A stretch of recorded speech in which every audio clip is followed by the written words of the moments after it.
Dewas Ujjain range DIG Manish Kapuria गुरुवार को अचानक देवास पहुंचे और उन्होंने वहां पुलिस चेक पॉइंट का निरीक्षण किया। ड्यूटी पर तैनात पुलिसकर्मियों का हौसला बढ़ाया, उनसे समस्याएं पूछी।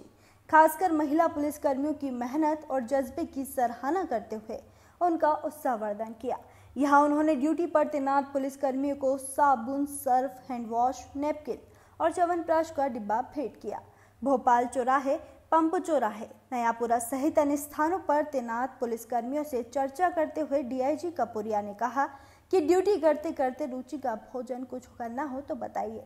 पुलिसकर्मियों के पास मास्क, हैंड ग्लव्स और सैनिटाइजर की उपलब्धता की जानकारी मौजूद अधिकारियों से ली और पुलिस कर्मचारियों से भी पूछा। पुलिसकर्मियों के हाथ धोने की व्यवस्था देखकर उन्होंने कहा कि इस तरह बाल्टी में पानी रखने की बजाय नल लगी टंकी और हैंड वॉश की व्यवस्था के लिए अधिकारी को निर्देशित किया। इसके बाद वे नाहर दरवाजा क्षेत्र के कंटेनमेंट एरिया को देखने भी पहुंचे। इसके बाद डीआईजी कपूरिया टोंक, खुर्द और सोनकच के लिए रवाना हुए। आपके द्वारा किया गया और क्या चीजें देखने को मिली आपको यहाँ पर? ये पहली बार इतना बड़ा लॉकडाउन विश्व के इतिहास में हुआ है और सबसे महत्वपूर्ण चीज़ ये है कि पब्लिक ने इसकी गंभीरता को समझा है और एक्टिवली कोऑपरेट कर रही है। सब समाज का वर्ग जो है वो इसमें इसकी स्थिति की जो नज़ाकत है उसको समझते हुए कोऑपरेट कर रहा है और यही प्रशासन का संबल है। अपने स्तर पे प्रशासन जो आखिरी आदमी है, नीडी, उसकी मदद के लिए सदैव तत्पर है।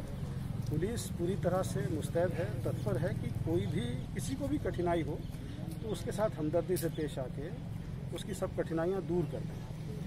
और इसी उपक्रम में ये जो अब जो प्रोटोकॉल्स हैं, जैसे इसको कंटेनमेंट एरिया बनाया है, तो जो पब्लिक यहाँ पे है उसकी जो उसको ज़रूरतें हैं उसकी भी व्यवस्था की जा रही है। साथ ही साथ जो लॉकडाउन है उसको पूरी तरह से इम्प्लीमेंट कर रहे हैं, क्योंकि इसके सिवा हमारे पास रास्ता नहीं है और ये एक बहुत महत्वपूर्ण बिंदु है। साथ ही साथ हमारा जो स्टाफ लगा हुआ है वो सतत ड्यूटी कर रहा है। आप देख रहे हैं गर्मी बढ़ गई है और इस गर्मी में उनकी ड्यूटी आवर्स लगातार लंबे हो रहे हैं। सतत रूप से ड्यूटी कर रहे हैं। इस जो एरिया है उसमें एक्सपोजर भी होता है। उसके लिए जो जो व्यवस्थाओं की आवश्यकता है वो हम कर रहे हैं। जैसे इनको सूट्स पहनाए गए हैं, मास्क है और जो मेडिसिन हैं वो भी इनको हम दे रहे हैं। तो जो इम्यूनिटी बूस्टर्स हैं वो दिए जा रहे हैं। साथ ही साथ इनके जो बेसिक नीड्स हैं, खाने की, रहने की, उनका भी पूरा ध्यान हम दे रहे हैं। सर, देवास पुलिस लगातार 24-24 घंटे अपने घर परिवार को छोड़कर यहाँ पर ड्यूटी कर रही है, आम जनता को लेकर लगी हुई है। क्या मोटिवेशन उनको देंगे सर और क्या संदेश जनता को देंगे आप? ये सबसे अच्छी बात यह है, पहली बार आपने भी महसूस किया होगा कि पुलिस तो ड्यूटी बहुत समय से करती आ रही थी, हमेशा से ही, लेकिन पहली बार आपने और पब्लिक एट लार्ज ने इसको पूरी गरिमा प्रदान की है। आप महसूस करेंगे कि पुलिस के जो अच्छे काम हैं उसको अप्रिशिएट किया जा रहा है, उसको एक तरह से समाज का रक्षक के तौर पे देखा जा रहा है। ये अप्रिसिएशन हम चाहते हैं कंटिन्यू करें और यही जो कोऑपरेशन की मनोवृत्ति है पूरे पब्लिक की भी पुलिस के साथ, ये उत्तरोत्तर बढ़े।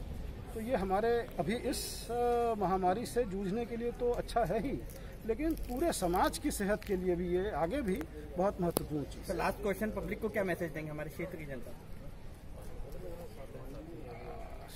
एक ही मैसेज है कि हम इस महामारी से साथ लड़ेंगे और जीतेंगे। Thank you.